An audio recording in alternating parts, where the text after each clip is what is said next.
দুই রাকাত তাহাজ্জুদ নামাজ পড়ি সৰু দোয়াটি মাত্র 7 বার পাঠ করিলে আল্লাহর আরশ পর্যন্ত কপি থাকে যেতিয়ালৈকে এই বান্দার দোয়া কবুল করা নহয়। আল্লাহু আকবার। তাহাজ্জুদ নামাজ পড়ি যাই নামাজত বহি বহি সৰু দোয়াটি মাত্র 7 বার আপুনি পাঠ কৰিব লাগে। দোয়াটি সকলোৱে জানে, কোন দোয়াটি পঢ়িব লাগিব মই কৈ দিম। মোৰ প্ৰিয় দিনী ভাই বন্ধুসকল, মোৰ অতি শ্ৰদ্ধাৰ মা আৰু ভনীসকল, তাহাজ্জুদ নামাজৰ কাৰণে শ্ৰেষ্ঠ মাহ হৈছে মাহে ৰমজানুল মুবাৰক। এই মাহৰ প্ৰত্যেক নেক আমলৰ বদলা আল্লাহ রব্বুল আলামিন 70 গুণকৈ বৃদ্ধি কৰি দিয়ে। ৰমজানৰ মাহ যেতিয়া আৰম্ভ হৈ যায়, ৰহমতৰ দুৱাৰসমূহ খুলি যায়, আল্লাহ তাআলাই জাহান্নাম বন্ধ কৰি দিয়ে, শয়তানক বান্ধি দিয়ে। এই মাহত আমি বেছি বেছিকৈ নফল ইবাদত কৰিব লাগিব। আৰু তাহাজ্জুদ নামাজ আমি অতি সহজতে এই মাহত পঢ়িব পাৰোঁ, কাৰণ আমি সেহৰিৰ কাৰণে সকলোৱে উঠোৱে। তাহাজ্জুদ নামাজ আপুনি কমসে কম 2 রাকাত পঢ়িব পাৰে, অতিৰিক্ত 12 রাকাত। আল্লাহর নবী জনাবে মুহাম্মদুর রাসূলুল্লাহ সাল্লাল্লাহু আলাইহি ওয়াসাল্লাম তাহাজ্জুদ নামাজ 8 রাকাত পড়িছিল। বেশিরভাগ রিবায়াতত আহিছে, সেই কারণে আপনি 8 রাকাত পাইলে পড়িব। কমসে কম 2 রাকাত তাহাজ্জুদৰ নামাজ পড়ি তাৰ পিছত আপুনি এই আমল কৰিব। তাহাজ্জুদ নামাজ ঈশা নামাজৰ পিছৰ পৰা ফজৰৰ আগলৈকে গোটেই ৰাতিটোৰ ভিতৰত আপুনি তাহাজ্জুদৰ নামাজ পঢ়িব পাৰে। কিন্তু শ্ৰেষ্ঠ সময় হৈছে ৰাতিৰ 3 ভাগৰ 2 ভাগ যেতিয়া শেষ হৈ যায়, ৰাতিৰ 3য় ভাগত আপুনি এই নামাজ পঢ়িব লাগে। আমি যেতিয়া সেহৰি খোৱাৰ কাৰণে সেই সময়ত আমি তাহাজ্জুদৰ নামাজ অতি সহজতে পঢ়িব পাৰোঁ। আপুনি প্ৰায় 2:30, 3টা, 3:30 এনেকুৱা সময়ত যদি তাহাজ্জুদৰ নামাজ পঢ়ে বেছি ভাল হয়। মোৰ প্ৰিয় দিনী ভাই বন্ধুসকল, মোৰ অতি শ্ৰদ্ধাৰ মা আৰু ভনীসকল, যেতিয়া সেহৰি খোৱাৰ কাৰণে উঠে, টোপনিৰ পৰা সাৰ পায়, আপুনি বিচনাত বহি বহি প্ৰথমতে এটা আমল কৰিব। আলহামদুলিল্লাহিল্লাজি আহয়ানা বা'দামা আমাতানা ওয়া ইলাইহিন নুশুৰ। টোপনিৰ পৰা সাৰ পাই উঠি এই দোয়াটি পঢ়িব লাগে। ইয়াৰ পিছত আপুনি সুন্দৰকৈ অজু কৰিব, পৰিষ্কাৰকৈ এক এক অংগ 3 বাৰকৈ ধুই ঘঁহি ঘঁহি ভালকৈ পৰিষ্কাৰ কৰি অজু কৰিব। আল্লাহৰ ৰসুল জনাবে মুহাম্মদুৰ ৰাসূলুল্লাহ সাল্লাল্লাহু আলাইহি ওয়াসাল্লাম ইৰশাদ কৰে, যিসকলে সুন্দৰকৈ অজু কৰে আল্লাহ তাআলাৰ পক্ষৰ পৰা তেওঁলোকৰ বাবে 2টা পুৰস্কাৰ হয়। এটা হৈছে যে তাৰ অজুৰ অংগৰ দ্বাৰা যিমান গুনাহ হৈছিল, অজুৰ পানীৰ লগে লগে খহি পৰি যায়, আল্লাহ তাআলাই মাফ কৰি দিয়ে। সুবহানাল্লাহ। দ্বিতীয় নম্বৰ পুৰস্কাৰ হৈছে কিয়ামতৰ দিনাখন আল্লাহৰ ৰসুল সাল্লাল্লাহু আলাইহি ওয়াসাল্লামে সেইসকল বান্দাক দেখিলেই চিনি পাই যাব, কাৰণ তেওঁলোকৰ অজুৰ অংগৰ দ্বাৰা নূৰ জিলিকি থাকিব। আল্লাহু আকবার। নবী সাল্লাল্লাহু আলাইহি ওয়াসাল্লামে দেখিলে দূৰৰ পৰা চিনি পাই যাব সেইসকল মোৰ উম্মত হয়, আৰু শাফাআত কৰি আল্লাহৰ জান্নাতত প্ৰৱেশ কৰাই দিব। আল্লাহু আকবার। সেই কাৰণে সুন্দৰকৈ অজু কৰিব। ইয়াৰ পিছত আকাশৰ ফালে চাই কলিমা শাহাদাত পাঠ কৰিব। আশহাদু আল্লা ইলাহা ইল্লাল্লাহু ওয়াহদাহু লা শারীকা লাহু ওয়া আশহাদু আন্না মুহাম্মাদান আবদুহু ওয়া রাসূলুহু। অজুৰ পিছত আকাশৰ ফালে চাই কলিমা শাহাদাত পাঠ কৰিলে আল্লাহ তাআলাই সেই বান্দাৰ কাৰণে জান্নাতৰ সকলো দুৱাৰ খুলি দিয়ে। আল্লাহু আকবার। সেই বান্দাই আল্লাহৰ জান্নাতত যিকোনো দরজা দিয়ে ইচ্ছা কৰিলে প্ৰৱেশ কৰিব পাৰে। অজু কৰি উঠি আপুনি যদি পাৰে 2 রাকাত তাহিয়াতুল উজু নামাজ পঢ়িব, আৰু যদি নপঢ়ে কোনো কথা নাই, আপুনি তাহাজ্জুদ নামাজৰ কাৰণে আপুনি তৈয়াৰ হ'ব। যাই নামাজ পাৰি লৈ আপুনি থিয় হৈ যাব, আৰু তাহাজ্জুদ নামাজৰ 2 রাকাত নামাজৰ নিয়ত আৰবিত এনেকৈ কৰিব। নাৱাইতু আন উছল্লি লিল্লাহি তাআলা রাকাতাই সালাতিত তাহাজ্জুদি নাফলি মুতাওয়াজ্জিহান ইলা জিহাতিল কাবাতিশ শরীফাতি। আল্লাহু আকবার। যদি আৰবিত অসুবিধা হয়, অসমীয়াত এনেকৈ নিয়ত কৰিব, মই আল্লাহৰ ওয়াস্তে 2 রাকাত তাহাজ্জুদৰ নফল নামাজ পঢ়ি আছো। আল্লাহু আকবার। নিয়ত কৰোতে আমাৰ মহিলা মা ভনীসকলে কান্ধলৈকে হাত উঠাব আৰু চিনাৰ ওপৰত হাত ৰাখি দিব। আমাৰ পুৰুষ ভাইসকলে কাণৰ লঠি বৰাবৰ হাত তুলিব আৰু নাভিৰ তলত হাত বান্ধিব। ইয়াৰ পিছত সানা পঢ়িব, সুবহানাকা আল্লাহুম্মা বিহামদিকা ওয়া তাবারাকা ইসমুকা ওয়া তাআলা জাদ্দুকা ওয়া লা ইলাহা গায়রুক। সানা পঢ়ি উঠি আপুনি সূরা ফাতিহা পঢ়িব, আৰু অন্য যিকোনো সূরা দিয়ে আপুনি এই নামাজ পঢ়িব পাৰে, কিন্তু আপুনি সূরা ইখলাস দিও এই নামাজ পঢ়িব পাৰে। তাহাজ্জুদৰ নামাজত প্ৰত্যেক রাকাতত সূরা ফাতিহা পঢ়াৰ পিছত সূরা ইখলাস 3 বাৰ অথবা 10 বাৰকৈ আপুনি পঢ়িব পাৰে। সূরা ইখলাসৰ ফজিলতৰ উদ্দেশ্য কৰি যদি আপুনি 3 বাৰ অথবা 10 বাৰকৈ পঢ়ে, তেতিয়াহ'লে আপুনি ইয়াতে ডাবল সওয়াব পাব। এটা হৈছে তাহাজ্জুদ নামাজৰ সওয়াব, আৰু এটা হৈছে আপুনি সূরা ইখলাসৰ ফজিলত। আপুনি 2টা সওয়াব, আপুনি ডাবল সওয়াব পাব।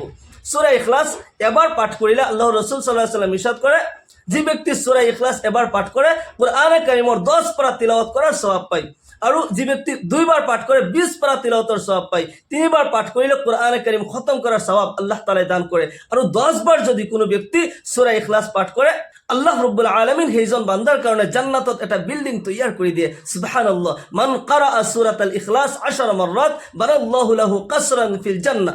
যে ব্যক্তি সূরা ইখলাস 10 বার পাঠ করে আল্লাহ তাআলা সেই ব্যক্তির বাবে জান্নাতত এটা মহল তৈয়াৰ কৰি দিয়ে। হযরত ওমর রাদিয়াল্লাহু তাআলা আনহু আরজ করেছিল, ইয়া রাসূলুল্লাহ, ইয়া হাবিবাল্লাহ, তেতিয়াহ'লে তো আমি জান্নাতত অগণন মহল তৈয়াৰ কৰিব পাৰিম। আল্লাহ রাসূল সাল্লাল্লাহু আলাইহি ওয়াসাল্লাম ইরশাদ করে, সেই জাতৰ কসম যাৰ কবজাত মুহাম্মদৰ জান হয়, হে ওমর, তুমি সূরা ইখলাস পাঠ কৰি যোৱা, তুমি হয়তো ভাগৰি যাবা, কিন্তু আল্লাহ রাব্বুল আলামিন ইয়াৰ প্ৰতিদান দিওঁতে কমি নকৰে। তুমি যিমানে সূরা ইখলাস পাঠ কৰিবা আল্লাহ তাআলা ইয়াৰ প্ৰতিদান দিয়েই থাকিব। আল্লাহু আকবার। হযরত আবু যর গফফাৰী রাদিয়াল্লাহু তাআলা আনহুৰ সৰু এটা কাহিনী মই কওঁ। এদিনাখন আল্লাহৰ নবী সাল্লাল্লাহু আলাইহি ওয়াসাল্লাম বহি আছিল, ওচৰত আছিল হযরত জিব্রাইল আলাইহিস সালাম। ৰাস্তা দি গৈ আছিল হযরত আবু যর গফফাৰী রাদিয়াল্লাহু আনহু। দেখাৰ লগে লগে হযরত জিব্রাইল আলাইহিস সালামে প্ৰশ্ন কৰিলে, ইয়া রাসূলুল্লাহ, ইয়া হাবিবাল্লাহ, ৰাস্তা দি গৈ থকা মানুহজন আপোনাৰ সাহাবা আবু যর গফফাৰী নহয় জানো? আল্লাহৰ নবী সাল্লাল্লাহু আলাইহি ওয়াসাল্লাম আচৰিত হৈ গ'ল, এইজন যে আবু যর গফফাৰী মোৰ সাহাবা হয়, জিব্রাইলে কেনেকৈ জানে? প্ৰশ্ন কৰিলে, হে ভাই জিব্রাইল, সেইজন যে মোৰ সাহাবা আবু যর গফফাৰী হয়, তুমি কেনেকৈ জানা? তুমি কেনেকৈ চিনি পোৱা? হযরত জিব্রাইল আলাইহিস সালামে কয়, ইয়া রাসূলুল্লাহ, ইয়া হাবিবাল্লাহ, আবু যর গফফাৰীক মই অকল চিনি নাপাওঁ, মই তাক ভাল পাওঁ, মহব্বত কৰোঁ। অকল ময়ে নহয়, এই আসমান জমিনৰ সকলো ফেৰেশতাই আবু যর গফফাৰীক ভাল পায়, মহব্বত কৰে, তাৰ জীৱনৰ শান্তিৰ কাৰণে, ইহকাল পৰকালৰ কল্যাণৰ কাৰণে দোয়া কৰি থাকে। আল্লাহু আকবার। মাথো ইয়াই নহয়, ইয়া রাসূলুল্লাহ, খুদ আল্লাহ তাআলা আবু যর গফফাৰীক ভাল পায়, মহব্বত কৰে। আল্লাহু আকবার। আল্লাহৰ নবী সাল্লাল্লাহু আলাইহি ওয়াসাল্লামে হযরত জিব্রাইল আলাইহিস সালামক কয়, হে ভাই জিব্রাইল, আবু যর এনেকুৱা কি আমল কৰে যাৰ কাৰণে তুমি ভাল পোৱা, আসমান জমিনৰ ফেৰেশতাই মহব্বত কৰে, তাৰ কাৰণে দোয়া কৰে, খুদ আল্লাহ তাৰ প্ৰতি ৰাজি খুশি হয়, আল্লাহ তাআলাই ভাল পায়। আবু যৰৰ এনেকুৱা কি আমল আছে? হযরতে জিব্রাইল আলাইহিস সালামে কয়, ইয়া রাসূলুল্লাহ, আপোনাৰ সাহাবা আবু যর গফফাৰী রাদিয়াল্লাহু আনহু এনি টাইম সূরা ইখলাস পাঠ কৰি থাকে। আল্লাহু আকবার। সেই কাৰণে খুদ আল্লাহ তাআলাই ভাল পায়, আসমান জমিনৰ ফেৰেশতাই ভাল পায়, মহব্বত কৰে। মই নিজে জিব্রাইলে তাক ভাল পাওঁ, মহব্বত কৰোঁ, তাৰ ইহকাল পৰকালৰ কল্যাণৰ কাৰণে দোয়া কৰি থাকোঁ। আল্লাহু আকবার। সেই কাৰণে সূরা ইখলাসৰ ফজিলতৰ উদ্দেশ্য কৰি যদি তাহাজ্জুদৰ নামাজত আপুনি সূরা ইখলাস পাঠ কৰে, আপুনি ইয়াতে ডাবল সওয়াব পাব। এটা হৈছে তাহাজ্জুদ নামাজৰ সওয়াব আৰু এটা হৈছে সূরা ইখলাসৰ সওয়াব। সেই কাৰণে আপুনি প্ৰতি ৰাকাতত সূরা ইখলাস কমসে কম 10 বাৰকৈ আপুনি পাঠ কৰিব। এবাৰ সূরা ফাতিহা পঢ়িলে 10 বাৰ সূরা ইখলাস পাঠ কৰিলে, আকৌ দ্বিতীয় ৰাকাতত সূরা ফাতিহা এবাৰ পঢ়িলে আৰু সূরা ইখলাস 10 বাৰ পাঠ কৰিলে। এনেকৈ 2 ৰাকাত তাহাজ্জুদ নামাজ পঢ়াৰ পিছত আপুনি জায়নামাজত বহি যাব। জায়নামাজত বহি আপুনি প্ৰথমতে 7 বাৰ দুৰুদ শৰীফ পাঠ কৰিব। নবীৰ ইশক আৰু মুহাব্বত অন্তৰত লৈ, নবীৰ ভাল পোৱা অন্তৰত লৈ আপুনি দুৰুদ শৰীফ পাঠ কৰিব। আল্লাহুম্মা সাল্লি আলা মুহাম্মাদ ওয়া আলা আলি মুহাম্মাদ কামা সাল্লাইতা আলা ইব্রাহিম ওয়া আলা আলি ইব্রাহিম ইন্নাকা হামিদুম মাজিদ। আল্লাহুম্মা বারিক আলা মুহাম্মাদ ওয়া আলা আলি মুহাম্মাদ কামা বারাকতা আলা ইব্রাহিম ওয়া আলা আলি ইব্রাহিম ইন্নাকা হামিদুম মাজিদ। যদি এই দুরূদ শরীফ পঢ়িবলৈ অসুবিধা হয়, সাল্লাল্লাহু আলাইহি ওয়াসাল্লাম, সাল্লাল্লাহু আলাইহি ওয়াসাল্লাম, সাল্লাল্লাহু আলাইহি ওয়াসাল্লাম খাস দিলে নবী সাল্লাল্লাহু আলাইহি ওয়াসাল্লামৰ মুহাব্বত অন্তৰত লৈ আপুনি দুরূদ শরীফ পাঠ কৰিব। এবাৰ দুরূদ শরীফ পাঠ কৰিলে 10টা ৰহমত অৱতীৰ্ণ হৈ যায়, 10টা গুনাহ মাফ হয় আৰু 10টা মৰ্যাদা আল্লাহ তাআলাই বুলন্দ কৰি দিয়ে। আল্লাহৰ নবী সাল্লাল্লাহু আলাইহি ওয়াসাল্লাম ইরশাদ কৰে, মান সাল্লা আলাইয়া সালাতান ওয়াহিদাতান সাল্লাল্লাহু আলাইহি আশরান। যে ব্যক্তি এবার দুরূদ শরীফ পাঠ করিলে আল্লাহ তাআলাই 10টা রহমত সেই ব্যক্তির উপর লগে লগে অবতীর্ণ করে। আল্লাহ তাআলাই সেই সকল বান্দাক বেশি ভাল পায় আর মহব্বত করে যিসকলে নবীর উপর বেশি বেশি দুরূদ শরীফ পাঠ করে, কারণ এই কাম খুদ আল্লাহ তাআলাই করে। আল্লাহ তাআলাই বেলেগ কোনো কামেই নকৰে, কিন্তু এটা কাম কৰে যেটো নেকি তেখেতৰ হাবিব জনাবে মুহাম্মদুৰ ৰাসূলুল্লাহ সাল্লাল্লাহু আলাইহি ওয়াসাল্লামৰ ওপৰত দুরূদ শরীফ পাঠ কৰে। ইন্নাল্লাহা ওয়া মালাইকাতাহু ইউসাল্লুনা আলান নাবিয়্যি ইয়া আইয়ুহাল্লাযীনা আমানু সাল্লু আলাইহি ওয়া সাল্লিমু তাসলিমা। নিশ্চয় আল্লাহ পাক আৰু তেওঁৰ ফেৰেশতাসকলে ইউসাল্লুনা আলান নাবিয়্যি নবীৰ ওপৰত দুরূদ শরীফ পাঠ কৰে। ইয়া আইয়ুহাল্লাযীনা আমানু, আল্লাহ তাআলা আমাক কৈ আছে, হে মুমিনসকল, সাল্লু আলাইহি ওয়া সাল্লিমু তাসলিমা, তোমালোকেও নবীৰ ওপৰত দুরূদ পঢ়া, সালাম পঠোৱা। যেতিয়া কোনো বান্দাই নবীর ইশক আর মুহাব্বতত দুরূদ শরীফ পাঠ করে, আল্লাহ তাআলাই সেই বান্দার দোয়া কবুল করে, সেই বান্দার মনের আশা পূরণ করে, তার জীবনত কল্যাণ, রহমত, বরকত আল্লাহ তাআলাই দান করে। আল্লাহ তাআলাই একদল ফেরেশতা এই কামতে নিযুক্ত দিছে, তেওঁলোকৰ বেলেগ কোনো কামেই নাই, তেওঁলোকৰ এটাই ডিউটি, যদি কোনো বান্দাই কোনো ঠাইত নবীর ওপৰত দুরূদ শরীফ পঢ়িছে, তাৰ নাম, তাৰ ঠিকনা লৈ নবী সাল্লাল্লাহু আলাইহি ওয়াসাল্লামৰ ৰওজাত নি পৌঁছাই দিয়ে, তেওঁলোকৰ এইটোৱে কাম। নবী সাল্লাল্লাহু আলাইহি ওয়াসাল্লামক সালাম দি জনায়, ইয়া রাসূলুল্লাহ, ইয়া হাবিবাল্লাহ, অমুক ঠাইৰ পৰা অমুকে, অমুকৰ পুত্ৰ অমুকে আপোনাৰ ইশক আৰু মুহাব্বতত, আপোনাৰ ভাল পোৱাত আপোনাৰ পৰা দুৰুদ পঢ়িছে, সালাম পঠাইছে, ইয়া ৰাসূলুল্লাহ আপুনি গ্ৰহণ কৰক। আল্লাহৰ নবী জনাবে মুহাম্মদুৰ ৰাসূলুল্লাহ সাল্লাল্লাহু আলাইহি ওয়াসাল্লাম সেই দুৰুদ আৰু সালাম গ্ৰহণ কৰে আৰু সেই উম্মতৰ ইহকাল পৰকালৰ কল্যাণৰ কাৰণে দোয়া কৰি থাকে। আল্লাহু আকবার। যি ব্যক্তিৰ কাৰণে খুদ ৰাসূলে দোয়া কৰে সেইজনতকৈ সৌভাগ্যৱান আৰু কোন হ'ব পাৰে। সেই কাৰণে নবীৰ ইশক আৰু মুহাব্বত অন্তৰত লৈ আপুনি 7 বাৰ কমসে কম 7 বাৰ দুৰুদ শৰীফ পাঠ কৰিব। ইয়াৰ পিছত 7 বাৰ ইস্তিগফাৰ পঢ়িব। আস্তাগফিৰুল্লাহ রাব্বি মিন কুল্লি যামবি ওয়া আতুবু ইলাইহি, আস্তাগফিরুল্লাহ রাব্বি মিন কুল্লি যামবি ওয়া আতুবু ইলাইহি, আস্তাগফিরুল্লাহ রাব্বি মিন কুল্লি যামবি ওয়া আতুবু ইলাইহি। খাস তওবার নিয়ত লৈ যদি আপুনি ইস্তিগফাৰ পঢ়ে আল্লাহ ৰাব্বুল আলামিন আপোনাক 5টা পুৰস্কাৰ দান কৰিব। 1 নম্বৰত আপোনাৰ জীৱনৰ গুনাহবোৰ আল্লাহ তাআলাই মাফ কৰি দিব। 2 নম্বৰত আকাশৰ পৰা ৰিজিক বৰ্ষিত কৰিব। জীৱনৰ অভাৱ অনাটন দৰিদ্ৰতা আল্লাহ তাআলাই দূৰ কৰি জীৱনত শান্তি দান কৰিব। 3 নম্বৰত আল্লাহ তাআলাই নেক আওলাদ দান কৰিব, নেক সন্তান আপোনাক দান কৰিব। 4 নম্বৰত আল্লাহ ৰাব্বুল আলামিন আপোনাক জান্নাত দান কৰিব। 5 নম্বৰত আখিৰাতত এনেকুৱা স্পেচিয়েল জান্নাত আপোনাক দান কৰা হ'ব যাৰ তলেদি নহৰ প্ৰবাহিত হৈ থাকে। আল্লাহু আকবার। সেই কাৰণে খাস তওবার নিয়ত লৈ আপুনি ইস্তিগফাৰ পঢ়িব। আস্তাগফিরুল্লাহ রাব্বি মিন কুল্লি যামবি ওয়া আতুবু ইলাইহি। যদি এইটো নোৱাৰে কমসে কম আস্তাগফিরুল্লাহ ওয়া আতুবু ইলাইহি, আস্তাগফিরুল্লাহ ওয়া আতুবু ইলাইহি, আস্তাগফিরুল্লাহ ওয়া আতুবু ইলাইহি কমসে কম 7 বাৰ আপুনি পাঠ কৰিব। ইয়াৰ পিছত যি দোয়া পঢ়িলে আল্লাহ ৰাব্বুল আলামিনৰ আৰশ পৰ্যন্ত কপি থাকে, যেতিয়ালৈকে এই বান্দাৰ দোয়া কবুল নহয় এই দোয়াটি আপুনি 7 বাৰ পঢ়িব। সকলো আম্বিয়া সকলে এই দোয়া পঢ়িছিল, সাহাবা সকলে এই দোয়া পঢ়িছিল, আমাৰ আকাবিৰ সকলে এই দোয়া পঢ়িছিল আৰু আল্লাহ ৰাব্বুল আলামিনৰ খাজানাৰ পৰা তেওঁলোকে হাসিল কৰিব পাৰিছিল। হযরত মুসা আলাইহিস সালাম এই দোয়াৰ কথা আল্লাহ ৰাব্বুল আলামিনক যেতিয়া আৰজ কৰে, আল্লাহ তাআলা তুমি এনেকুৱা আমল মোক শিকাই দিয়া যে আমল কৰিলে মোৰ অন্তৰত সাহস আহি যায়, যে আমল কৰিলে মোৰ অন্তৰত প্ৰশান্তি পায়, এনেকুৱা আমল মোক শিকাই দিয়া। আল্লাহ ৰাব্বুল আলামিনে নিজে হযরত মুসা আলাইহিস সালামক এই দোয়া শিকাই দিছিল, এই জিকিৰ শিকাই দিছিল। খুদ রাসূল পাক সাল্লাল্লাহু আলাইহি ওয়াসাল্লামে কয় ইয়া আফজালুজ জিকিৰ হয়, শ্ৰেষ্ঠ জিকিৰ হয়। সেই দোয়াটি হৈছে লা ইলাহা ইল্লাল্লাহ, লা ইলাহা ইল্লাল্লাহ।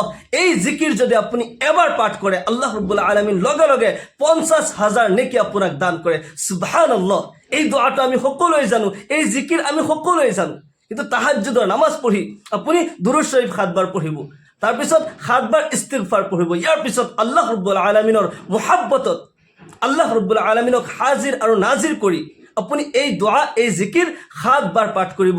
লা ইলাহা ইল্লাল্লাহ, লা ইলাহা ইল্লাল্লাহ। যেতিয়া আপুনি খাস দিলে আল্লাহ ৰাব্বুল আলামিনক হাজিৰ নাজিৰ কৰি ইখলাসৰ সৈতে যেতিয়া এই দোয়া আপুনি পাঠ কৰিব আল্লাহ ৰাব্বুল আলামিনৰ আৰশ আজিম নূৰৰ খুঁটিবোৰ কঁপিবলৈ আৰম্ভ কৰে, যেতিয়ালৈকে আল্লাহ তাআলাই এই বান্দাৰ দোয়া কবুল নকৰে। আল্লাহু আকবার। সেই কাৰণে আপুনি এই কলিমা এই জিকিৰ লা ইলাহা ইল্লাল্লাহ কমসে কম 7 বাৰ পাঠ কৰিব। আল্লাহ ৰাব্বুল আলামিন আপোনাৰ জীৱনৰ গুনাহ কাটা মাফ কৰি দিব। 50,000 কৈ এবাৰ এবাৰ পাঠ কৰিলে 50,000 কৈ নেকি আপোনাক দান কৰিব। আপুনি যি দোয়া কৰে লগে লগে আল্লাহ ৰাব্বুল আলামিনে কবুল কৰিব। এই কলিমাৰ ইমানেই দাম হয়, ইমানেই মূল্য হয়, এই আকাশ জমিন চন্দ্র সূর্য গ্রহ তরা লৌহ কলম আরশ আজিম পর্যন্ত যদি এক পাল্লাত উঠাই দেওয়া হয় আৰু এক পাল্লাত লা ইলাহা ইল্লাল্লাহ উঠাই দেওয়া হয় তথাপিও এই কলিমাৰ পাল্লা গধুৰ হৈ যাব। আল্লাহু আকবার। আল্লাহ রাব্বুল আলামিনৰ মুহাব্বতত আল্লাহ রাব্বুল আলামিনক হাজিৰ আৰু নাজিৰ কৰি আপুনি এই কলিমা 7 বাৰ পাঠ কৰিব। ইয়াৰ পিছত হাত তুলি আপুনি মুনাজাত কৰিব, আল্লাহ রাব্বুল আলামিনৰ প্ৰশংসা আৰু নবী সাল্লাল্লাহু আলাইহি ওয়াসাল্লামৰ দুৰুদৰ দ্বাৰা আপুনি দোয়া আৰম্ভ কৰিব। আলহামদুলিল্লাহি রাব্বিল আলামিন ওয়াল আকিবাতু লিল মুত্তাকিন ওয়াসসালাতু ওয়াসসালামু আলা সাইয়্যিদিল আমবিয়া ওয়াল মুরসালিন ওয়া আলা আলিহি ওয়া আসহাবিহি আজমাইন। যদি না জানে কমসে কম আৰম্ভণিত আলহামদুলিল্লাহি রাব্বিল আলামিন কৈ আপুনি আৰম্ভ কৰিব। দোয়া কৰোঁতে মাজে মাজে দুৰুদ শৰীফ পঢ়িব আৰু কান্দি কান্দি চকুৰ পানী এৰি দিব আৰু কান্দি কান্দি আল্লাহ তাআলাৰ ওচৰত দোয়া কৰিব। এই ৰমজানৰ মাহত আপুনি যে দোয়া কৰে আল্লাহ তাআলাই কবুল কৰিব। তাহাজ্জুদৰ নামাজ পঢ়ি আপুনি এই আমলখিনি কৰি আপুনি সেহৰিৰ সময়ত যদি কমসে কম 10-15 মিনিট সময় পায় এইখিনি সময়তে আপুনি কমসে কম 2 রাকাত তাহাজ্জুদৰ নামাজ পঢ়ি এই আমল কৰিব আৰু কায়নাতৰ বিশ্বৰ শান্তিৰ কাৰণে দোয়া কৰিব, নিজৰ পৰিয়ালবৰ্গৰ কাৰণে দোয়া কৰিব, নিজৰ জীৱনৰ গুনাহ খাতা আল্লাহ তাআলাৰ আগত ব্যক্ত কৰি দোয়া কৰিব। আল্লাহ তাআলাই জীৱনৰ গুনাহ খাতা মাফ কৰি দিব। যি ব্যক্তি ৰমজানৰ দৰে এটি আজিমুৰ শান বৰকতময় ফজিলতপূৰ্ণ মাহ পোৱাৰ পিছতো তাৰ জীৱনৰ গুনাহবোৰ মাফ কৰাব নোৱাৰিলে সেইজন ব্যক্তিৰ দৰে নিকৃষ্ট এই পৃথিৱীত আৰু কোনো হ'ব নোৱাৰে। সেইকাৰণে এই আমল সকলোৱে কৰাৰ চেষ্টা কৰিব। কমসে কম 2 রাকাত তাহাজ্জুদৰ নামাজ পঢ়ি দোয়া কৰিব। ময়ো দোয়াৰ দৰখাস্ত কৰিলোঁ যিসকলে এই আমল কৰিব তেওঁলোকৰ দুৱাৰ মাজত মোকো চামিল ৰাখিব, এবাৰ মোকো ইয়াদ কৰিব। ময়োতো গুনাহগাৰ হয়। আমি সকলোৱে এই পবিত্ৰ ৰমজান মাহত বেছি বেছি ইবাদত কৰি আল্লাহ তাআলাক যাতে ৰাজি খুশি কৰিব পাৰোঁ, আল্লাহ তাআলা আমাক তৌফিক দান কৰক। সকলোকে আল্লাহুম্মা আমিন ওয়া আখিরু দাওয়ানা আলহামদুলিল্লাহি রাব্বিল আলামিন। আসসালামু আলাইকুম ওয়া রাহমাতুল্লাহি ওয়া বারাকাতুহু।